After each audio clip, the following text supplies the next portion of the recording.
ሰላም ውድና የተከበራችሁ አድማጮች እንዴት ናችሁ? አጠራጥር ያሉ የአመሻሽ የስፖርት መረጃዎችን ይዤላችሁ ቀርብ ያለው። ለቻናሌ አዲስ ከሆናችሁ ሰብስክራይብ ማድረጉን እንዳትረሱ፣ እንዲሁም ላይክ እና ሼር ማድረጉ እያልኩኝ አሁን በቀጥታ ወደ መረጃዎቹ አልፋለሁ።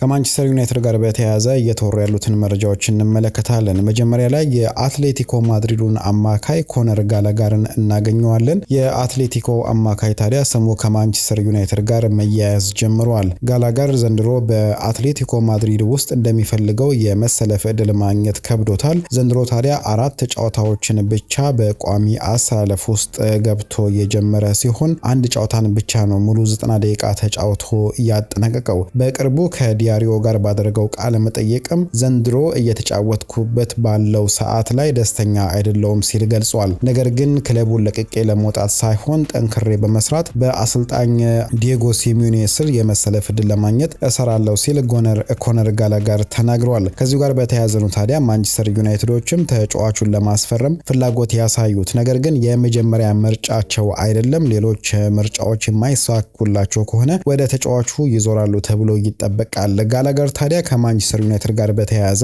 ጥርጣሬ እንዳለው ነው ዲያሪዮ ያስነበበው። ምክንያቱም ተጫዋቹ ወደ ማንቸስተር ዩናይትድ ቢያመራ በቋሚ አሰላለፍ ውስጥ ገብቶ የመጫወቱ ነገር አሁንም አጠራጣሪ ነው የሚሆነው። አሰልጣኝ ሩበን አሞሪም በቀጥታ እሱን ይመርጡታል ተብሎ አይጠበቅም። ተጫዋቹ ደግሞ በቀጣይ ዓመት በሚደረገው የዓለም ዋንጫ ላይ ለእንግሊዝ ብሔራዊ ቡድን የመመረጥ ፍላጎት አለውና ይህንን ማሳካት ይፈልጋል። በአጠቃላይ አሁን ላይ ኮነር ጋላጋር መንታ መንገድ ላይ መቆሙን የተገለጸው የማንቸስተር ዩናይትድ ፍላጎት አለ። ነገር ግን ተጫዋቹ የመሰለፍ ዕድል ማግኘት እንደሚፈልግ እየተናገረ ይገኛል። እዛው ማንቸስተር ዩናይትድ ጋር እንቆያለን።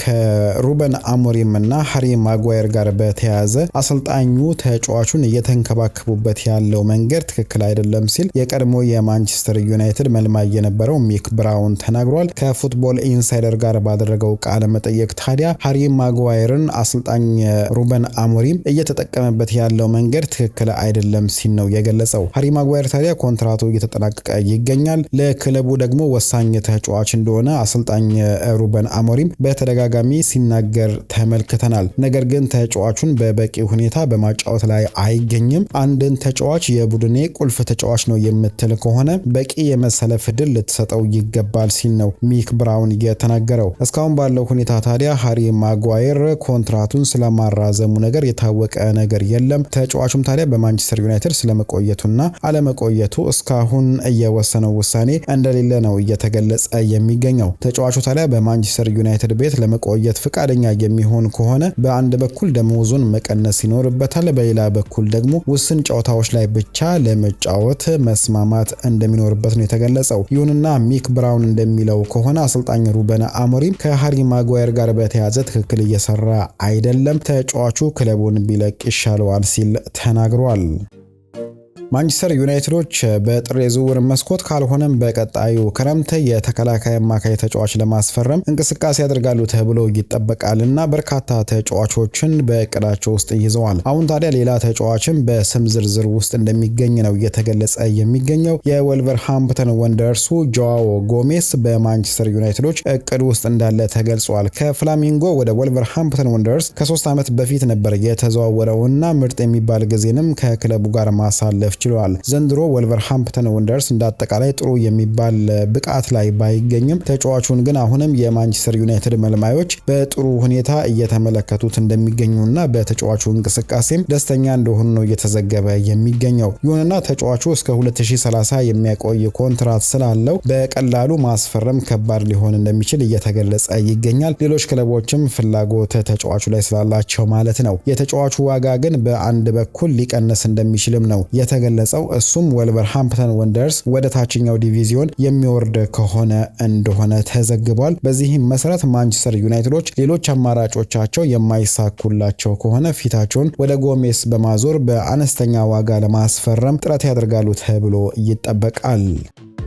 ማንቸስተር ዩናይትዶች ጆሹዋ ዚርክዚ በጥር የዝውውር መስኮት ወደ ሮማ እንዲያመራ ፍቃድ ሰጥተዋል ሲል ጋዜጣ ዴሎ ስፖርት ዘግቧል። ተጫዋቹ ታዲያ በውሰት የሚያመራ ሲሆን በቀጣዩ ክረምትም ሮማዎች ተጫዋቹን በቋሚነት የሚያስፈርሙበት አማራጭ ይኖራቸዋል ሲል ነው ጋዜጣው የዘገበው። አሁን ላይ ባለው ሁኔታ ተጫዋቹ በማንቸስተር ዩናይትድ እየተሰጠው ባለው የመሰለፍ ዕድል ደስተኛ አይደለም። በ2026 በሚደረገው የዓለም ዋንጫ ላይ የሀገሩ ብሔራዊ ቡድን መወከል ይፈልጋል። ለዚህ ደግሞ በበቂ ሁኔታ መጫወት ስለሚፈልግ የሚቀርብለትን ጥያቄ በሙሉ ለመቀበል ፈቃደኛ መሆኑን የተገለጸው። በዚህም መሰረት ታዲያ ማንቸስተር ዩናይትዶችም ተጫዋቹ በውሰት አምርቶ እንዲጫወት ሊፈቅዱለት እንደሚችሉ ነው የተገለጸው። በዚህም መሰረት ተጫዋቹ በጥር የዝውውር መስኮት በውሰት የሚያመራ ይሆናል። ከዛ በኋላ በክረምቱ ደግሞ በ35 ሚሊዮን ዩሮ በአማራጭ ሮማዎች ማስፈረም ይችላሉ ተብሎ ነው የሚጠበቀው። ማንቸስተር ዩናይትዶች ታዲያ ጆሹዋ ዚርክዚን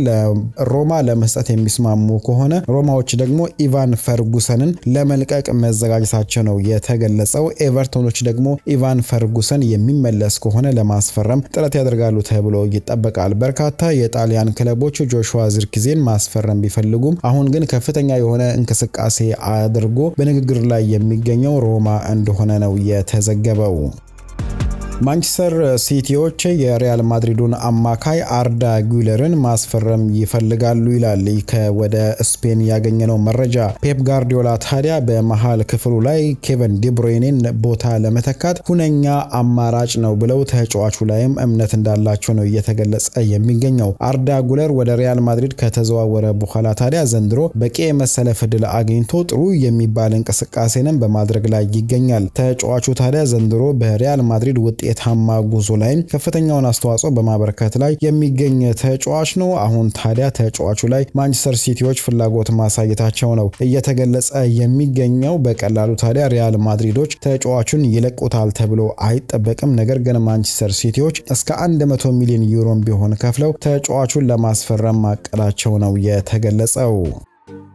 ሊቨርፑሎች ለኢብራሂማ ኮናቴ የመጨረሻ የተባለውን ኮንትራት ፕሮፖዛላቸውን ማቅረባቸው እየተገለጸ ይገኛል። ኢብራሂማ ኮናቴ ኮንትራቱ እየተጠናቀቀ ይገኛል። በክረምቱም ክለቡን ይለቃል ተብሎ ነው የሚጠበቀው። በዚህም መሃል ታዲያ ሪያል ማድሪዶችም የተጫዋቹን ሁኔታን በቅርበት እየተከታተሉ እንደሚገኙ በስፋት ተዘግቧል። ነገር ግን አሁን ሊቨርፑሎች የመጨረሻ ሙከራቸውን ማድረጋቸውና ለተጫዋቹም የመጨረሻውን ፕሮፖዛላቸውን ማቅረባቸው ነው እየተገለጸ የሚገኘው። አሁን በቀረበው ፕሮፖዛል መሰረትም ታዲያ ተጫዋቹ ከከፍተኛ ደሞዝ ተከፋይ ተጫዋቾች ውስጥ አንዱ ይሆናልም ተብሎ ይጠበቃል። ተጫዋቹ ኮንትራቱን ፈርሞ በሊቨርፑል ቤት ለመቆየት ፍቃደኛ የሚሆን ከሆነ ማለት ነው። ካልሆነ ግን ወደ ሪያል ማድሪድ በማምራት በቋሚ አሰላለፍ ውስጥ ለመግባት ጥረት ያደርጋል ተብሎ ይጠበቃል። በአጠቃላይ ሊቨርፑሎች አሁን ያቀረቡለትን ፕሮፖዛል ኢብራሂማ ኮናቴ የማይቀበለው ከሆነ ወደ ሌላ አማራጮች እንደሚዞሩም ነው የተገለጸው። ሊቨርፑሎች የቀድሞ ተጫዋቻቸውን መልሰው ሊጠሩት እንደሚችሉ እየተገለጸ ይገኛል። በተጠናቀቀው የክረምት የዝውውር መስኮት ከ400 ሚሊዮን ፓውንድ በላይ በማውጣት የተለያዩ ተጫዋቾችን ያስፈረሙት ሊቨርፑሎች አሁንም ታዲያ ውጤታማ መሆን አልቻሉምና በተለይ በቀኝ ክንፍ በኩል የሞሐመድ ሳላህን ቦታ በትክክል የሚሸፍን ተጫዋች ማግኘት ከብዷቸዋል። በዚህም መሰረት በውሰት ለአስቶን ቪላ የሰጡትን ሃርቪ ኤሊየትን ወደ ክለባቸው ሊመልሱት እንደሚችሉ ነው የተገለጸ የሚገኘው። ሊቨርፑልና አስቶን ቪላ በተጫዋቹ ዝውውር ውስጥ ስምምነት አላቸው። አንደኛው ክለብ ታዲያ ከፈለገ በጥር የዝውውር መስኮት መመለስ ወይም ደግሞ ሌላኛው ክለብ ደግሞ መጥራት የሚችልበት አማራጮችን አካቶ ነበር። በዚህም መሰረት በበቂ ሁኔታ በአስቶን ቪላ እየተጫወተ የማይገኘውና በእድገቱ ላይ እንቅፋት ይኖረዋል ተብሎ የታመነለት ሃርቪ ኤሊየት ወደ ቀድሞ ክለቡ ወደ ሊቨርፑል ተመልሶ ሊጫወት እንደሚችል ነው እየተገለጸ የሚገኘው። በተለይ ሌላ ተጫዋች የማያስፈርሙ ከሆነ ሊቨርፑሎች በአፍሪካ ዋንጫው ጊዜ ሃርቪ ኤሊየትን በሞሐመድ ሳላህ ቦታ ላይ ለመጠቀም ማቀዳቸው ነው የተዘገበው። ሊቨርፑል፣ አርሰናል እና ማንቸስተር ዩናይትድ የቦሩሲያ ዶርትሙንዱን አጥቂ ሰርሁ ግራሲን እየተመለከቱት ይገኛሉ ሲል ቲም ቶክ ዘግቧል። የቦሩሲያ ዶርትሙንዱ አጥቂ ታዲያ የውል ማፍረሻ እንዳለውም ነው እየተገለጸ የሚገኘው። በአውሮፓ ውስጥ ከሚገኙ ምርጥ ጨራሽ አጥቂዎች ውስጥ አንዱ የሆነው ሰርሁ ግራሲ ዘንድሮ በ15 ጨዋታዎች 7 ጎሎችን ማስቆጠር ችሏል። ባለፈው ዓመት በ50 ጨዋታዎች 38 ጎሎችን ማስቆጠር የቻለ ተጫዋች ነው። በዚህም መሰረት አሁን በርካታ ክለቦች ተጫዋቹ ላይ ፍላጎት ማሳየታቸው ነው የተገለጸው። ለተለያየ ምክንያት ነው የሚፈልጉት። አንዳንዶቹ አጥቂ ያላቸው ለአጥቂያቸው ተቀያሪ ተጫዋች ይፈልጋሉ። ማንቸስተር ሲቲ ለኤርሊንግ ሃላንድ እንዲሁም እነ ማንቸስተር ዩናይትድም ለቤንጃሚን ሼስኮ ተቀያሪ ተጫዋችን ይፈልጋሉና ለዚህም ሲባል ሰርሁ ጉራሲ ላይ ማነጣጠራቸው ነው የተገለጸ የሚገኘው። ተጫዋቹን ግን ለማስፈረም ከፍተኛ የሆነ ደሞዝ ማቅረብ ግዴታ እንደሆነ ነው የተገለጸ የሚገኘው። ምክንያቱም የሳውዲ ክለቦች ለተጫዋቹ አመታዊ 20 ሚሊዮን ዩሮ ደሞዝ ለመክፈል ማቀዳቸው ተዘግቧል። አርሰናል፣ አስቶን ቪላ እና ማንቸስተር ዩናይትድ ደግሞ በሌላ ወጣት ተጫዋች ላይ እየተፎካከሩ እንደሚገኙም ተዘግቧል። በአሁኑ ሰዓት ለኦሎምፒያኮስ እየተጫወተ የሚገኘው ክሪስቶስ ሞዛኪቲስ በሶስቱ ክለቦች እቅድ ውስጥ እንደሚገኝ ነው የተገለጸው። የ18 ዓመቱ ወጣት ተጫዋች ታዲያ ዘንድሮ ለዋናው ቡድንም መጫወት እየቻለ ተጫዋች ነው። ለግሪክ ብሔራዊ ቡድንም 7 ጨዋታዎች ላይ ተሰልፎ መጫወት ችሏል። በ18 ዓመቱ ታዲያ እነዚህን ሁሉ ጨዋታዎች ላይ ተሰልፎ መጫወት ትልቅ ብቃትን ይጠይቃል። ይህንን ታዲያ ክሪስቶስ ሙዛኪቲስ ማግኘት የቻለ ተጫዋች ነው። በ8 ቁጥር ቦታ ላይ እንዲሁም በ6 ቁጥር ቦታ ላይ መጫወት የሚችል ተጫዋች ነው። ይህንን ተጫዋች ለማስፈረም እስከ 30 ሚሊዮን ዩሮ እንደሚያስፈልግም ነው የተገለጸው። አርሰናሎች የመሃል ክፍላቸውን ለማጠናከርም ይህን ተጫዋች በቅርበት እየተከታተሉት እንደሚገኙ ነው የተገለጸው። እንዲሁም መልማዮቻቸውን በመላክ 10 ጊዜ ተጫዋቹን መመልከታቸውም ተዘግቧል። ሌሎች ክለቦችም ታዲያ መልማዮቻቸውን በመላክ ተጫዋቹን መከታተላቸው ነው የተገለጸው።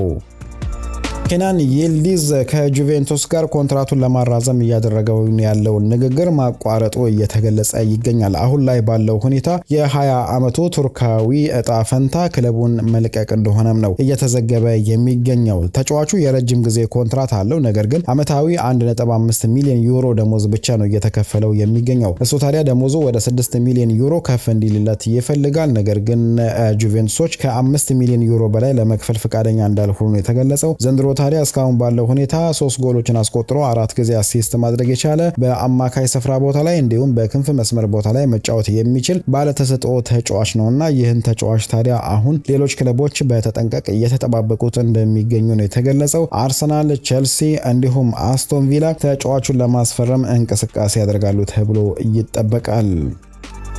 ቶተንሃም ሆትስፐሮች በጥር የዝውውር መስኮት የክንፍ መስመር ተጫዋች ማስፈረም ይፈልጋሉ። ነገር ግን የሚፈልጉትን ተጫዋች ማግኘት ሊከብዳቸው እንደሚችል እየተገለጸ ይገኛል። ቶተንሃሞች ታዲያ የሪያል ሶሲዳዱን ታኬፉሳ ኩቦን ነው ማስፈረም የሚፈልጉት። ዘንድሮ ሪያል ሶሲዳዶች በላሊጋው ጥሩ የሚባል እንቅስቃሴን ማድረግ ላይ አይገኙም። በዚህም መሰረት ተጫዋቾች ክለቡን ለመልቀቅ ያስባሉ የሚለው የበርካቶች ግምት ነው። በዚህም መሰረት ቶተንሃም ሆትስፐሮችም ታኬፉሳ ኩቦ ላይ ማነጣጠራቸው እየተገለጸ ይገኛል። ነገር ግን ቶተንሃሞች በጥር የዝውውር መስኮት የተጫዋቹን የዝውውር ገንዘብ የውል ማፍረሻውን ሙሉ በሙሉ መክፈል እንደሚከብዳቸው ነው እየተገለጸ የሚገኘው። 52 ሚሊዮን ፓውንድ እንደሆነ ተዘግቧል። ስለዚህ ቶተንሃም ሆትስፐሮች በጥር የዝውውር መስኮት በውሰት ካስፈረሙት በኋላ በክረምቱ ደግሞ በግዴታ ለማስፈረም አማራጭን በማስገባት ተጫዋቹን ለማስፈረም እንቅስቃሴ ያደርጋሉ ተብሎ ይጠበቃል።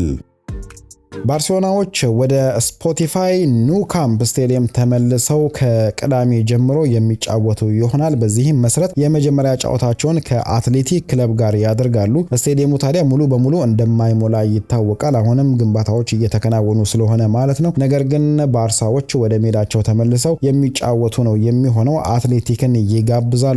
በርካታ ተጫዋቾቻቸው ታዲያ በጉዳት ላይ ይገኛሉና አንዳንዶቹ ሊመለሱ እንደሚችሉ፣ ሌሎቹ ግን አሁንም በጉዳት ላይ እንደሚቆዩ ነው የተገለጸው። ግብ ጠባቂው ሁዋን ጋርሲያ ለጨዋታው ብቁ ይሆናል ተብሎ ይጠበቃል። በተጨማሪም ታዲያ በቅርቡ የተለየ አይነት ሕክምና የተደረገለት ላሚን ያማልም የመሰለፍ ዕድል ሊኖረው እንደሚችል ነው እየተገለጸ የሚገኘው። ራፊና ግን ለዚህ ጨዋታ የመድረሱ ነገር አሁንም አጠራጣሪ መሆኑ እየተገለጸ ይገኛል። ነገር ግን በቀጣይ ቀናት ውስጥ የሚፈጠረው ነገር አይታወቅምና የነዚህ ተጫዋቾች ጉዳይም ይጠበቃል ተብሎ ይጠበቃል። ማርክ ካሳዶና ፔድሪ ይህ ጨዋታ ሊያመልጣቸው እንደሚችል ነው የተገለጸው።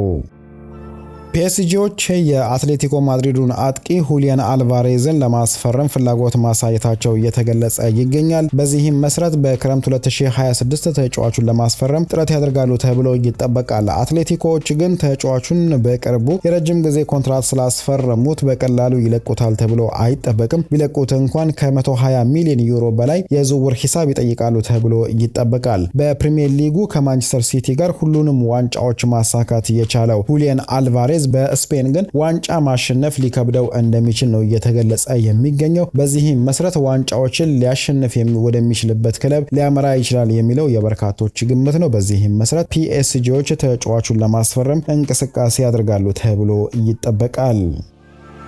የሪያል ማድሪዶቹ ዲን ሂውዘን እንዲሁም ኤድዋርዶ ካማቪንጋ እና ኪሊያን ምባፔ በቀጣይ ከኤልቼ ጋር በሚደረገው ጨዋታ ላይ እንደሚሳተፉ ተገልጿል። እነዚህ ሶስቱ ተጫዋቾች ታዲያ በጉዳት ምክንያት ብሔራዊ ቡድናቸውን ለቀው ወደ የክለባቸው መመለሳቸው ይታወቃል።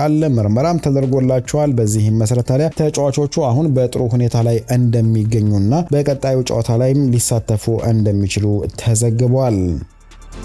እንግዲህ አድማጮች ለዛሬ ያዘጋጀውላችሁን አጫጭር መረጃዎች በዚሁ አጠናቅቄያለሁ። በቀጣይ በሌላ ፕሮግራም እስክንገናኝ ደህና ቆዩን።